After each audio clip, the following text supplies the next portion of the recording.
Hola, hola, hola.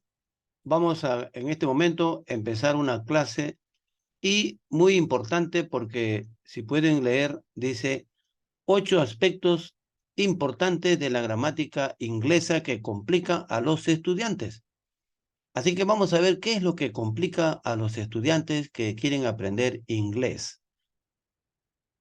En el aprendizaje de inglés hay 8 aspectos muy importantes que los alumnos tienen que aprender para dominar lo más básico de este idioma. Estos 8 puntos son, número 1, no atienden o no entienden las personas gramaticales. No entienden las personas gramaticales. Es decir, no saben diferenciar a la tercera persona singular. ¿Por qué no lo saben? Posiblemente no se les enseñó correctamente o si se les enseñó en secundaria, el alumno no se acuerda. Número 2. No pueden distinguir cuándo se está usando el verbo to be a diferencia de los demás verbos. ¿Por qué pasa esto? Tal vez no se les enseñó bien o el alumno no estuvo atento, no lo recuerda o no le da la importancia. 3. No saben emplear correctamente el orden gramatical para elaborar oraciones. Es decir, no diferencian el sujeto y predicado. O la otra manera de ordenar las oraciones, sujeto, verbo y complemento. 4. No saben utilizar las 3 reglas gramaticales del presente simple que se aplican solamente en la tercera persona singular y en afirmativo. 5. No identifican el uso de los auxiliares del presente y del pasado para hacer oraciones negativas e interrogativas, incluyendo el futuro con will o going to. 6. No saben diferenciar cuándo se debe usar el auxiliar will para formar futuro no planificado y el going to para formar futuro planificado. 7. No entienden el uso correcto del pronombre neutro it para utilizarlo con animales, cosas y cómo utilizarlo con personas. 8. No pueden elaborar un texto porque no se aplican correctamente los artículos. Es decir, el alumno no sabe aplicar los artículos, por ejemplo, los conectores, los signos de puntuación y la comprensión de lo que es párrafo, así como otros recursos gramaticales.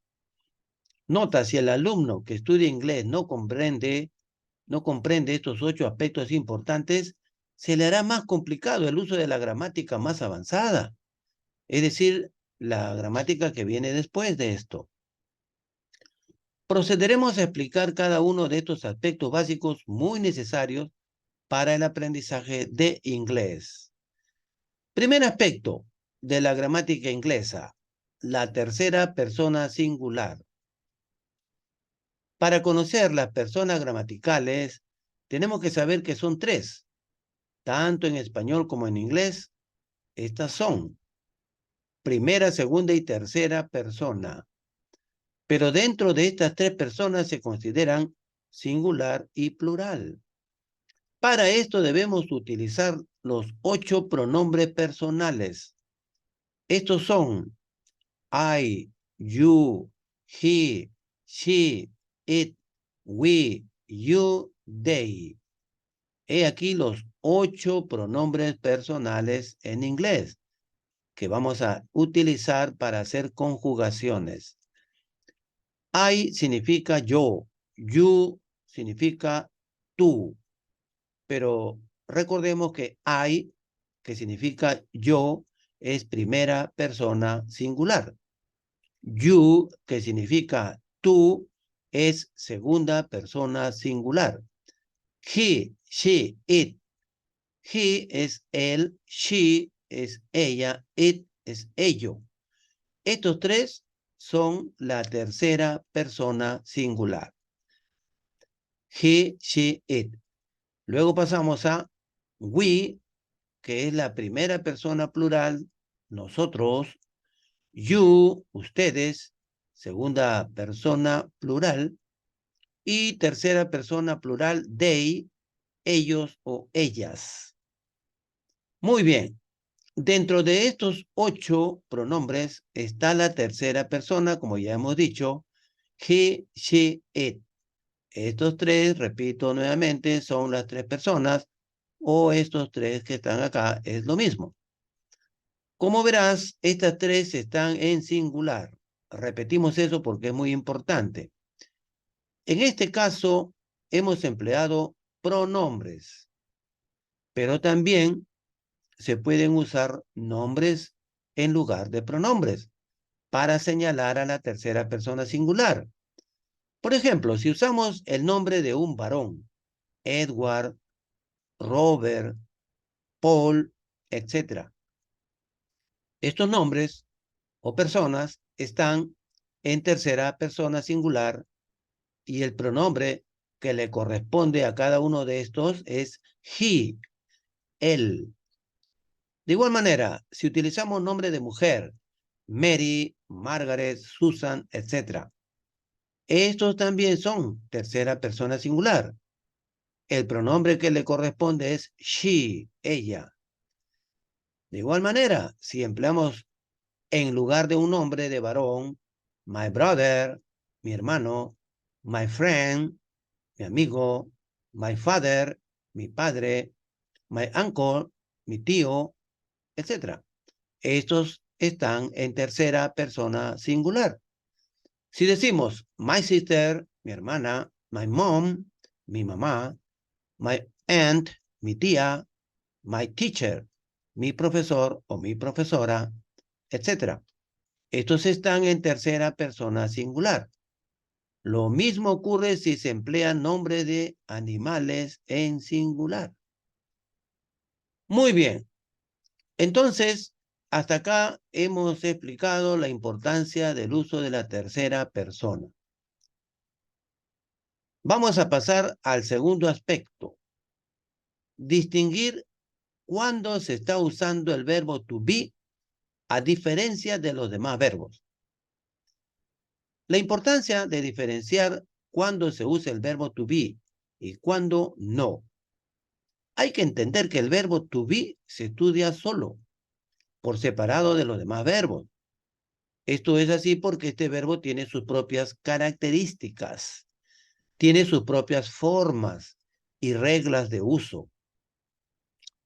Para empezar, el verbo to be, que significa ser, también significa estar, cuenta con 3 variantes o 3 formas en presente. ¿Cuáles son? Am, is, are. En pasado, was, were. En participio pasado, been. Estas son entonces las variantes del verbo to be. Am, is, are. En presente, was, were. En pasado. Y en participio pasado, been. Hace un momento hemos hablado de la tercera persona singular. Esto es importante porque esta tercera persona usa is. Este is de acá, cuando hagamos una oración con el verbo to be, se va a emplear is, el que estás viendo acá. A continuación vamos a ver los 8 pronombres y la correcta ubicación de las personas gramaticales. Muy bien. Tenemos present, presente, past, pasado. I am a good teacher. I am a good teacher. Yo soy un buen profesor. Estamos viendo que I trabaja con am. Y en este caso estamos traduciendo yo soy. I am a good teacher. Yo soy un buen profesor. You are my friend. Tú eres mi amigo. You are my friend. He is a new student. He is a new student. Él es un nuevo estudiante. She is a pretty girl. She is a pretty girl. Ella es una chica bonita. It is a red book. It is a red book. Es un libro rojo. We are mechanics. We are mechanics. Nosotros somos mecánicos. You are doctors. You are doctors. Ustedes son doctores. They are tourists. They are tourists. Ellos son turistas. Muy bien, entonces acá hemos dado la traducción de ser, porque acá dice yo soy, ¿verdad? Pasamos ahora a el verbo to be en pasado, was y were.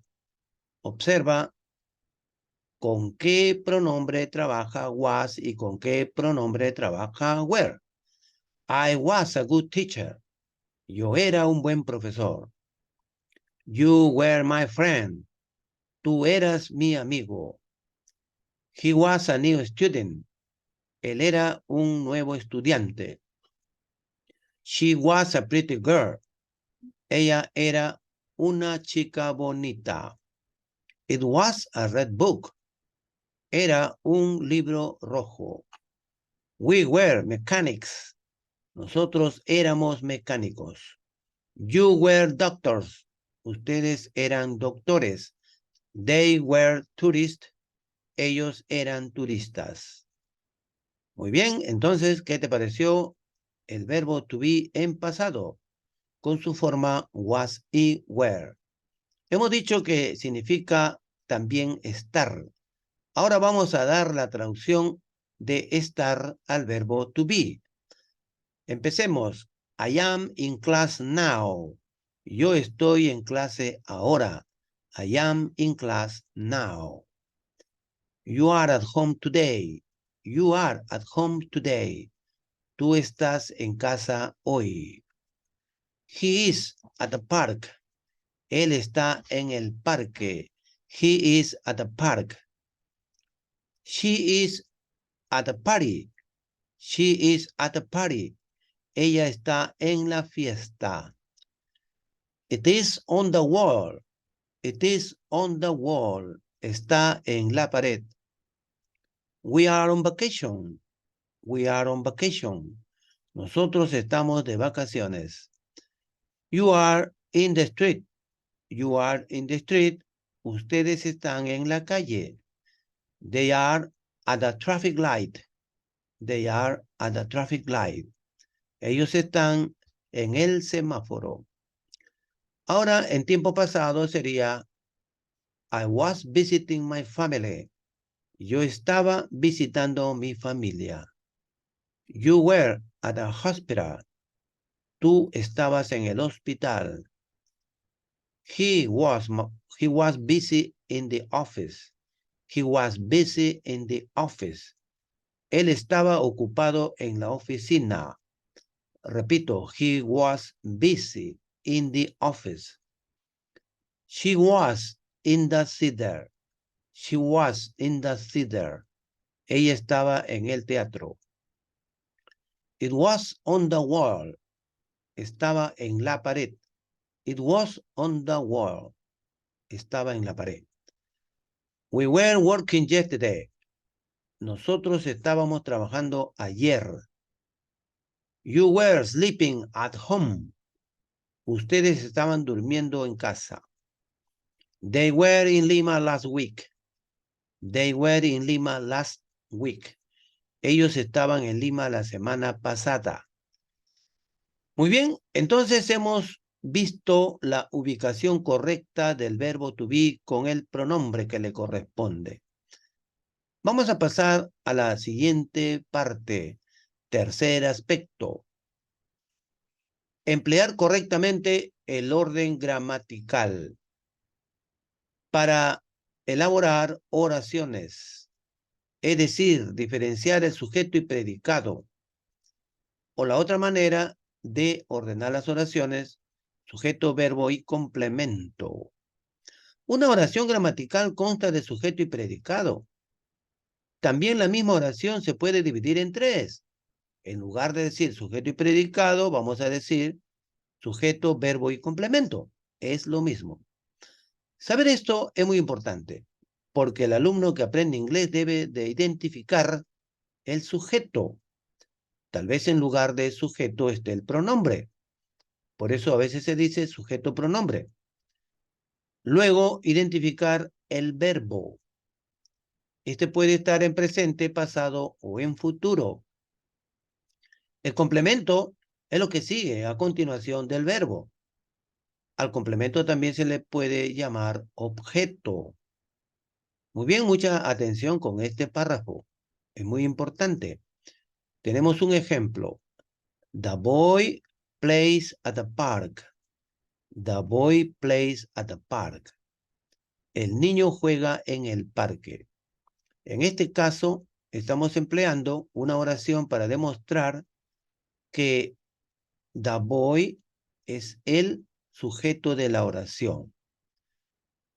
Plays es el verbo. At the park es el complemento. Entonces, si nosotros dividimos en dos, diríamos the boy es el sujeto y plays at the park es el predicado. De manera que es lo mismo, sujeto y predicado o sujeto, verbo y complemento.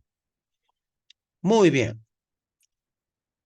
De esta forma estamos viendo el orden gramatical. Como dice acá en esta oración, identificar el sujeto. Ya lo hemos identificado, es the boy. Y el predicado, ya lo hemos identificado, es plays at the park. O de la otra forma, el sujeto, el verbo y el complemento. Estamos siendo reiterativos porque esto confunde al alumno cuando no lo entiende. Muy bien. Vamos a ver ahora el cuarto punto. Utilizar las 3 reglas gramaticales del presente simple que se aplican solamente en la tercera persona singular y en afirmativo. Número 1, la primera regla del presente simple dice, a la mayoría de los verbos se le agrega una S, pero solo en una oración que tenga a una persona singular y en afirmativo. Segunda regla, si el verbo termina en O, X, SS, SH, che, agregar es al verbo, pero solo en una oración que tenga a una tercera persona singular y en afirmativo. La tercera regla dice si un verbo termina en Y, antecedida o precedida de consonante, cambiar la Y por I latina, luego agregar es.